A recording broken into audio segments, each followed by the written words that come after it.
Evening, and thank you for joining tonight's interview with members of Ladysmith Black Mambazo. I'm Maure Aronson, the Executive Director of Global Arts Live. We first presented Ladysmith Black Mambazo at the Somerville Theatre on March 2nd in 1991. They are the only group that we have gone on to present every year since.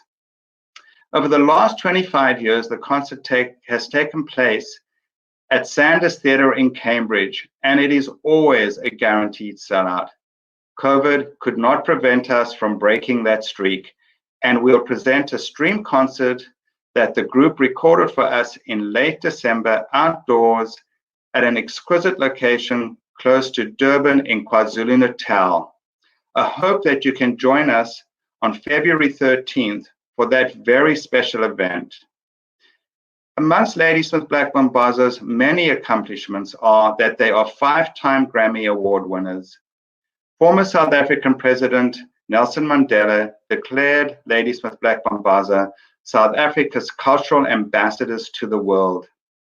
I was fortunate to talk with Thulani Shabalala, Albert Mazibuko, and Sibongiseni Shabalala a few weeks ago to talk about the music and history of Ladysmith Black Mambazo. If you're wondering what that chirping noise is, it's a South African cricket getting involved in the conversation. Enjoy. Good afternoon, everybody, and thank you so much for joining us from South Africa. Generally, this time of the year, you would be in the United States about to start your winter tour, and we would be welcoming you at Sanders Theatre for your annual performance. The only group that we have presented every single year since we started the organization in 1990. You did one of our first concerts in 1991. And with me today from South Africa are 3 members of Ladysmith Black Mambazo. Albert Mazibuko. Good evening to you, Albert. It's evening in South Africa, correct? Good evening. Yes, good evening. And Thulani Shabalala and Sibongiseni Shabalala. Good evening to both of you, and I'm so pleased that you can join us. Good evening, home guy.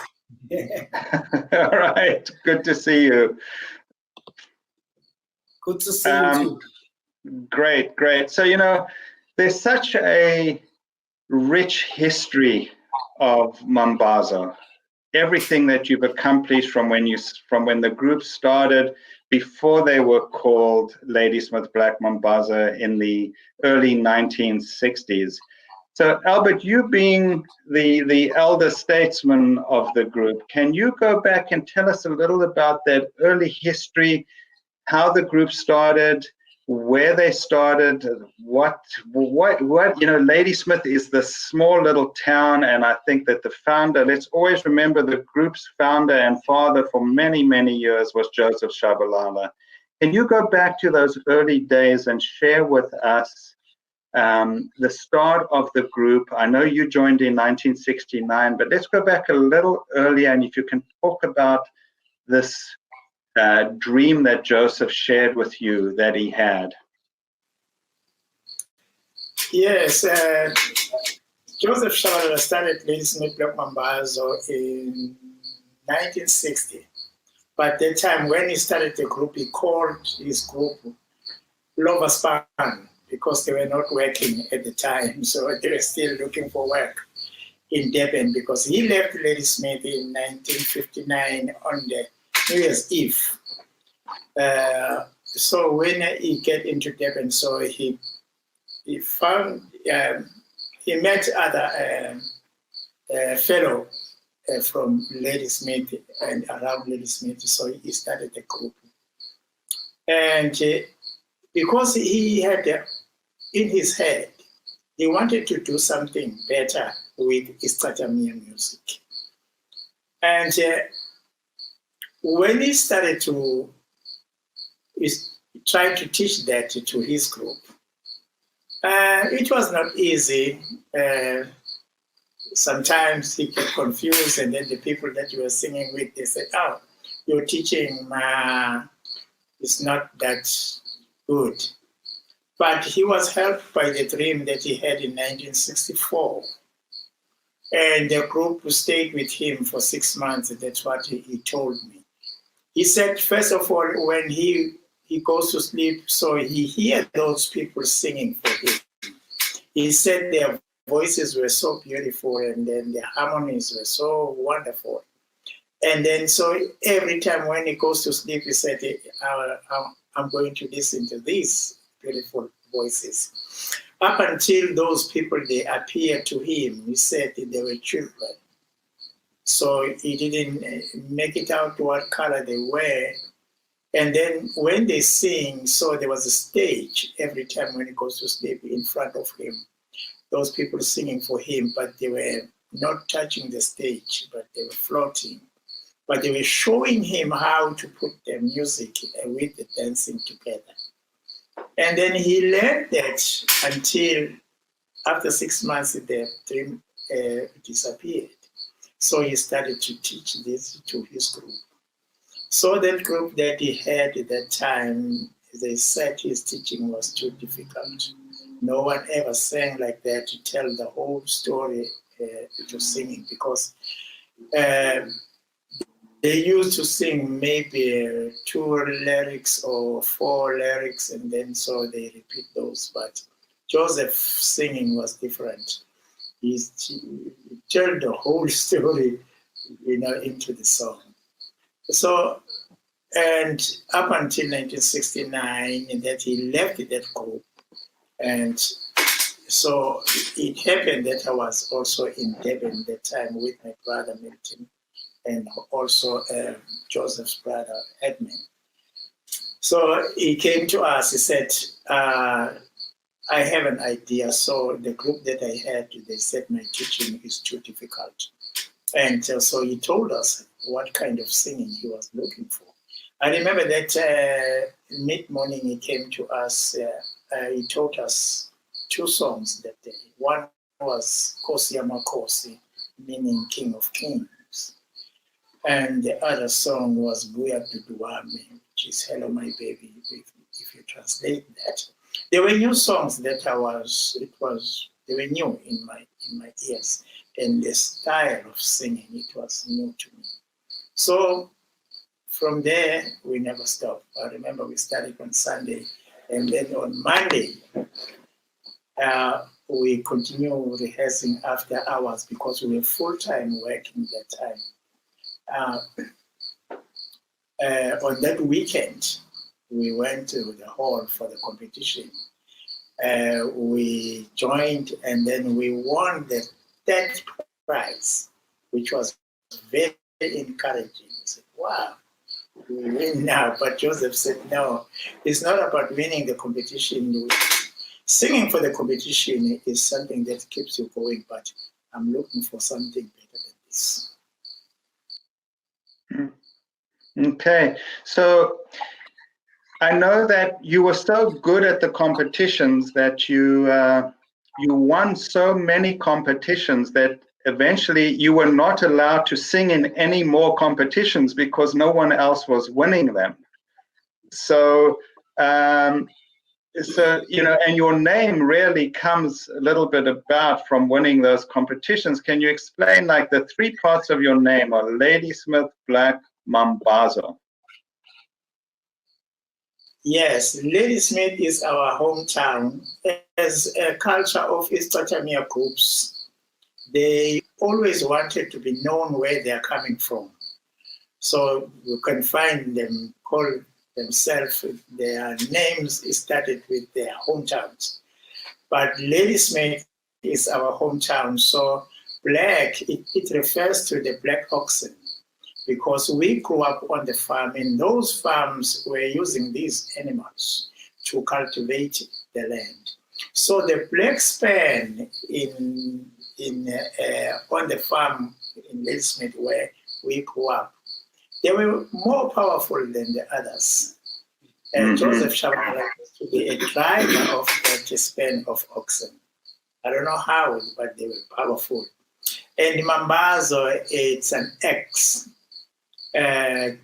X is a very important tool if you are living on the farm, because it allows you to chop some trees to be able to build your house, build your yoke, and also to build the sledge. You'll be able to transport your crops. So Joseph Shabalala said, we are from Ladysmith, but with our powerful voice, it means it refers to the black oxen, we will build our future and pave the way. So when we go to the competition, we used to say we are going to chop down all the groups that are trying to but not meaning that we are going to kill them, but meaning that we will win the competition. So when our music was together, and then so we were winning the most of the competition.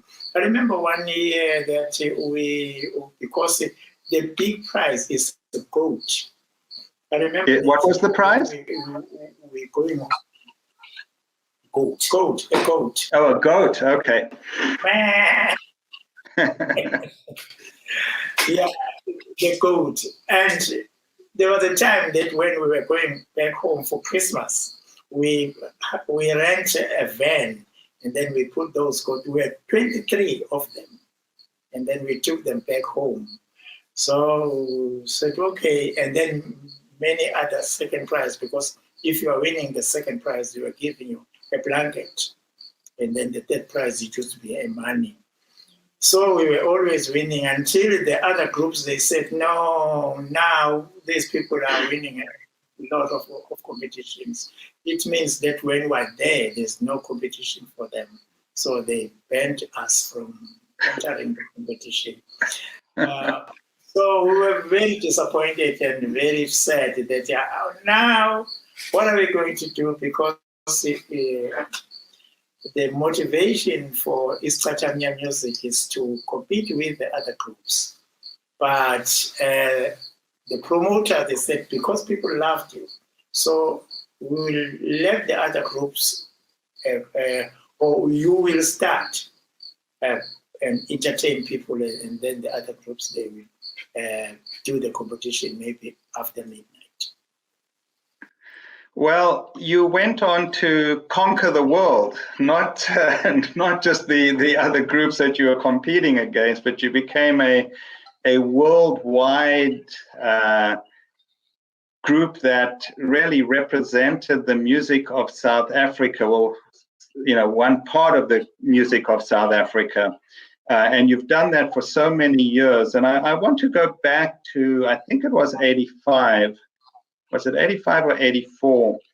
I don't know if you guys know, are familiar with a very, he's now passed away, but he was a blind producer in South Africa by the name of Kaloy Labona. Did any of you know Kaloy? Okay, so Albert knows Kaloy. So none of you know this, but Kaloy was my boss. And we used to refer to, yes. I used to work for Kaloy Braka. So I used to work for Braka in Johannesburg. And one day I came into the office and he says to me, Maure, do you know Paul Simon? And I was, yes, Braka, I know Paul Simon. He says, well, he's in Johannesburg. And I was sure he was getting confused. I was sure that he never had the right Paul Simon. So I said, Braka, Paul Simon from Simon and Garfunkel? He said, yes. And then he said to me, we have to go find Tao Matseka. And I'm like, Braka, Tao Matseka's in Lesotho. How are we going to find him? He said, no, we're just going to find him. Because, Tao Matseka was Tao Matseka's song is The Boy in the Bubble. It's the accordion song on the album. So, we found him when we brought him to the studio, and I was never in the studio, so you wouldn't have seen me there. But you met Paul Simon, you worked with Paul Simon, and then you toured with Paul Simon, and the rest of the world got to know the music of Mambazo. Can you talk? And I think, Albert, we're going to still have to stay with you because I think that you guys are too young, the other two of you, right? Because when did you join the group? We joined the group in 1993. Right. And you, Thulani? 93 as well? Okay, so you were still babies. You were still very young. So talk a little bit about that, and then we'll get into what happened with Mambazo post Paul Simon. Because the one thing I do want to say as well is that for people who might not be South African, Mambazo has released, as far as I know, at least 50 albums. Now that's a lot of records to release. And that means you were very prolific and you were making new music and releasing albums all the time in South Africa. I know that also your very first album was a gold record in South Africa. It sold that many copies that it was gold. And then Paul Simon arrives in Johannesburg and says he wants to do a recording with Ladysmith Black Mambazo. Were you in the studio, Albert, at that time? When we heard about Paul Simon, we were around Johannesburg, but we were on tour. We were in because we know Johannesburg in Benoni. And Joseph called his home just to find out how people there are at home. And then his wife told him that there is somebody who's looking for you who is in Johannesburg. So he called Garo Record, and then Garo Record, so they connected them. And I remember Joseph woke up in the morning and drove to Johannesburg. So when he came back, he told us that so he met Paul Simon. So we said, Paul Simon that singing the song A Bridge Over Troubled Water, because that song was famous in that around that time.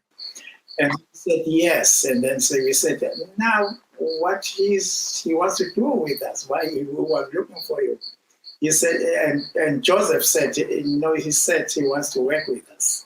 And I believe him, because when I look at him in his eyes, I can see that he is a man of music. And then we said, okay, all right. So we continue with our tour, and when we got back to Durban, we received the package from the post office. So in the package, there was a cassette and a note. In the cassette, so Paul Simon was playing a piano, singing homeless, homeless, mourners, we're gonna make that late. And then he was doing some other thing. He said, don't change that because I took it from one of your recordings. And then so Joseph liked the idea, said, okay, what we are going to do, we're going to start a song by Zulu lyrics, we say Silale Maweni. Because there was a time that South Africa, there were a lot of violence around, people were sleeping on the mountain, flooding their homes. I think the idea, it was very good. And then after 3 weeks, we were invited to go to London to record with Paul Simon.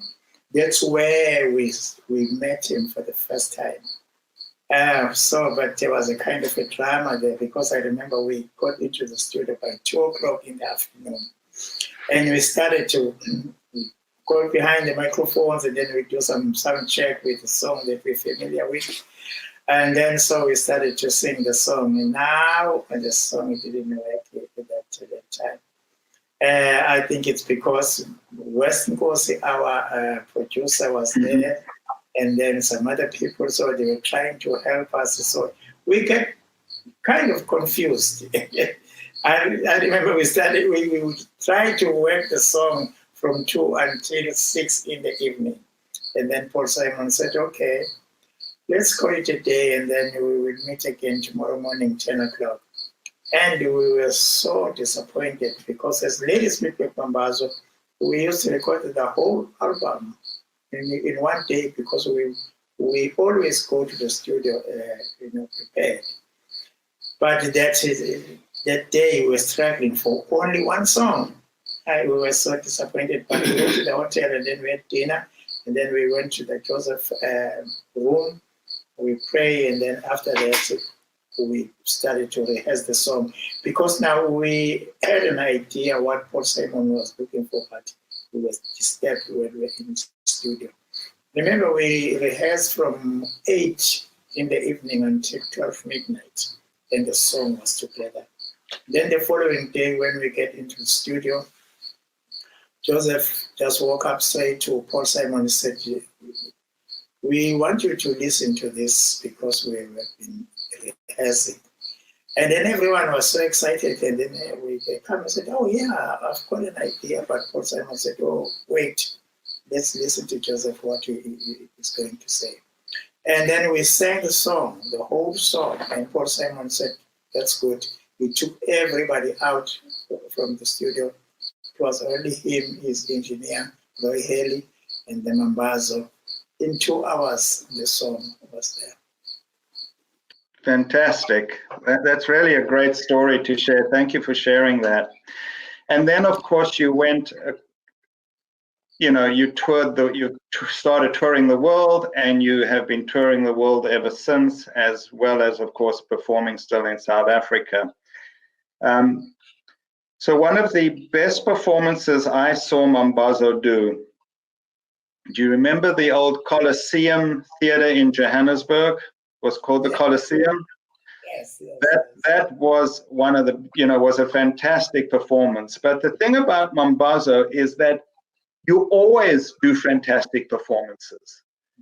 It's never, I say this because I've seen the group so many times. It is always excellent. It is always fantastic. So maybe now, if Sibongiseni and Thulani can talk about coming into the group as young men, and what was that like, and what is it like rehearsing and learning this music?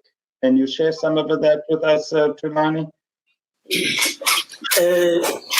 Joseph is my father, as well as my son is his brother. So we grew up singing at home this style of music when they were rehearsing, because they used to rehearse at home. If we are around, Joseph will ask us to join them, rehearse with them while we were young. So we grew up singing this kind of music up until we formed our own group that was called the Ladysmith White Mambazo.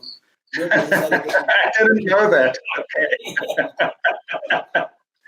Not that it's our father who gave us that name, White Mambazo, but he meant that he meant the heart, that the heart should be purified.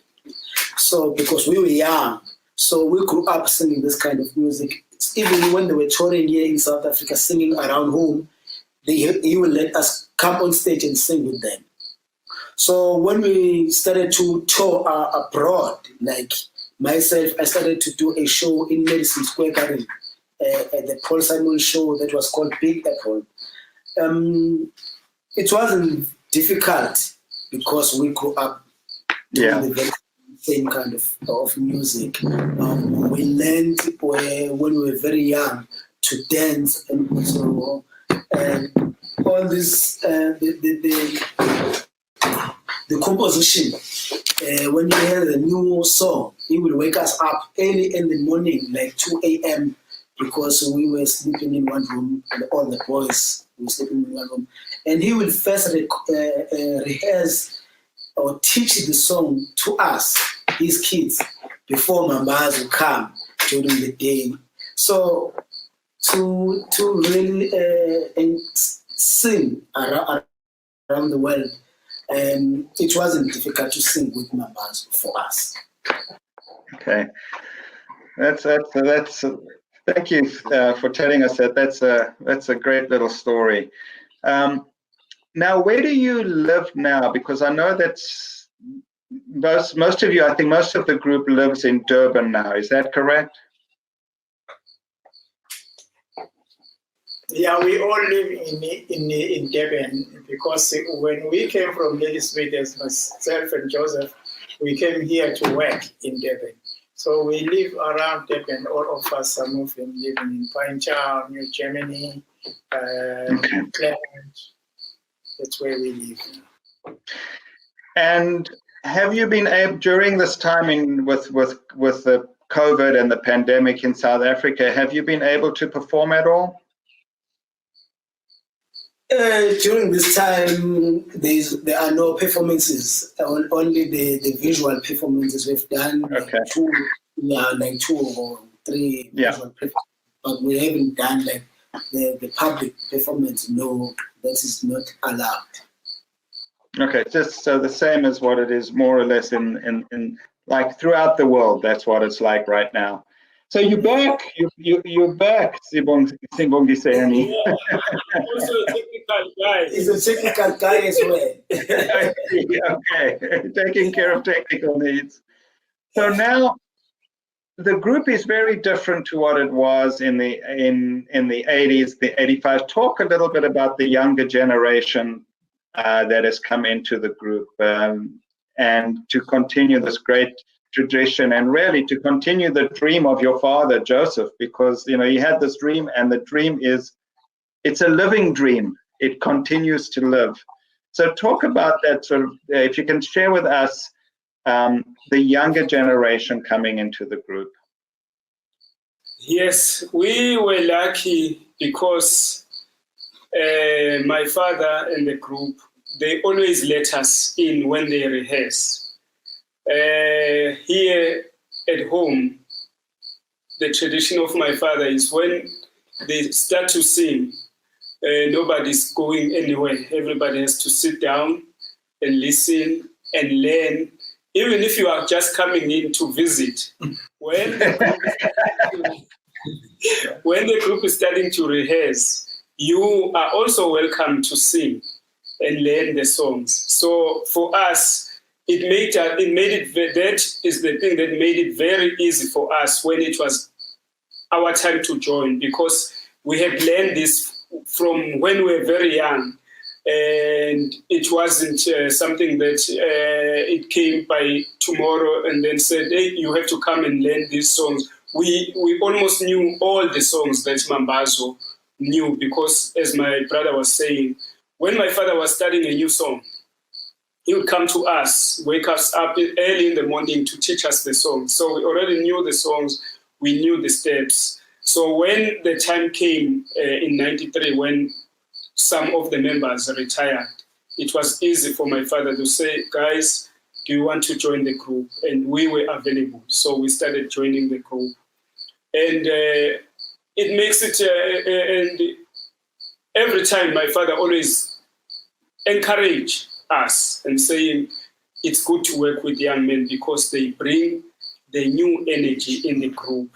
So I believe that is what we did. We brought a new energy in the group. Sometimes when we talk to the old members, we talk to Mazibuko. He always say, when we came, they were already getting tired.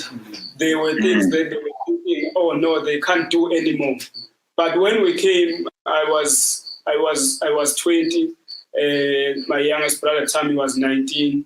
Thulani was living over 22, 23. We were very young and energetic. When there's new songs, we wanted to put new steps on the songs. We wanted to jump more. So that gave them the new life. I know what you're saying, because when you started, Albert, suddenly he was jumping higher. Yeah, that's what they are saying. They say us coming in gave them new life. We didn't see that. We were enjoying ourselves. We were happy to be singing with our fathers. Right. Being on stage. It was a dream for us. For me, especially standing behind my father, singing those songs, it was like every time you just enjoying yourself and learning new things. So that's what we kept that tradition even up to now. Right. Because when we rehearse, this is how we recruit other new members. Because when we rehearse, we don't close our doors here at home. The neighbors can come and sing. If you have someone from church that wants to sing, they can sing because that is the way we think people can learn the tradition of Ladysmith Black Mambazo, and learn that the music that we do, it's not for money, it's not for getting rich, it's not for getting famous, but we're doing this music so that we can teach the people who come who come behind us the way to live, because we believe that Isikatamiya, our traditional music, that is where you learn who you are with the compositions, with the songs. You learn who you are, and then this is something that is very important when you know who you are. When you go outside to meet other people, it's very important to know who you are, where you come from, and that you are not there for yourself. But when you go out, even in a small town, if I'm living in Clermont, if I go to Wamashu, I'm representing the people from Clermont. So whatever I do, the people will look at me and see and say, this is what the people live in Clermont. So what we do, the way we recruit, the way we learn our music, is for the people to know why we're still here, that even if you go outside, you're not representing yourself, but you're representing South Africa, you're representing yourself, you're representing your father, your grandmother, and so on. So that is the teaching that we've learned being with Mambazo all these years. So are your children learning to sing now? Our children are learning to sing the same way that we learned to sing. So you're waking them up at 2 o'clock in the night? No, not exactly. But when we are rehearsing, when we go out to the shows, we take them with us to the shows. On the shows, they want to come up and dance and sing and just show off that they are also a part of this group, of a part of this family that sings. So we can rest assured that for many, many more years, Mambazo is going to be there, because there's many generations that are going to carry forward the tradition of and the dream of Joseph. That is good to know. I feel much better. That is really good to know. I want to talk about something. Yeah. I want to talk about, I don't know if it's just what I heard or if it's something that you practice. I sometimes listen to your shows in Sanders Theatre with a headset on at the soundboard. So I'm taking the sound coming right from the soundboard. And there's many subtle sounds and noises that you sometimes don't hear when you're part of the audience. But these are not words. These are sounds. Grrr. You know what I'm talking about? Yes, yes. So underneath the singing, there are sounds happening. Is that something specific to Mambazo or to the style of singing, or is it just Mambazo that does that? Those sounds you're talking about, that's for Ladysmith Black Mambazo. Those are the sounds that people use when they are on the farm. That's where you can get it. So Joseph took those and then they put it in his music. Like one that is, when we sing, sometimes you hear we say, grrr. And that is a sound that we used to make when we are yoking those oxen. There was one ox that had long horns. So in order for you to be able to put a yoke on his neck, so you have to touch his forehead and then say 3. It means just bend down, and then the ox will bend down so you'll be able to put the yoke. And the one that says Eshe is a sound that it used to made by my grandfather. Joseph Shabalala grew up with my grandfather. So my grandfather, he was a gumboot dancer. So when he did that gumboot, so he was making those sounds, say, eshe, eshe. And then, yeah, and he put it in, sometimes we say, that is a sound that it made famous. In fact, I first heard it from one of the radio announcer in Durban by the name K.E. Masina. He used to say, and then so on top of the music, there was a kind of instrumental music, was a da da da da da da da da, and they say so those are the sounds that we are talking about. So they are Mambazo Zulu sounds. That's what they are. Yes. Okay, good. Tell me a little bit about, we're going to broadcast this live performance that you did, especially for us and for people in North America. We're going to broadcast it on February 13th. It's a beautiful place where you filmed this. Can you tell me where you filmed it and if that place has any special meaning to the group? Yes, we filmed this this concert at the place called it's actually an art center, but the village is called Inanda. It's a very beautiful place which is overlooking the dam, and it's a where the setting. It's people that lives on the farm.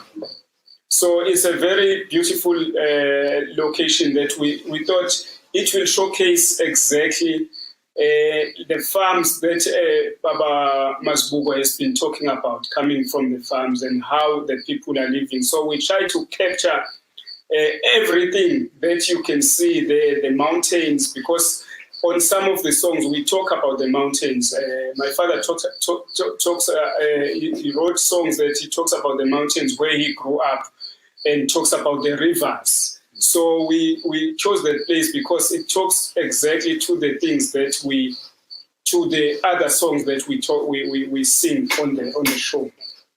It's a beautiful location, and I like the sounds of the nature that also came into the recording. And I think there's a lot to look forward to for people to see this performance, this live performance direct from South Africa on February 13th. Thank you so much, gentlemen, for joining us today. We are still going to have you with us this year. It's going to be virtual. It's not going to be live at Sanders Theatre. We look forward to having you back at Sanders Theatre in 2022. And stay safe, stay strong, and we will be together again soon. Thank you very much. We can't thank you enough for bringing us back to the US. Even though we are not there virtually, we are very happy. We thank you very much for this opportunity. Okay. Thank you, gentlemen. Thank you. All right. Bye-bye. Bye.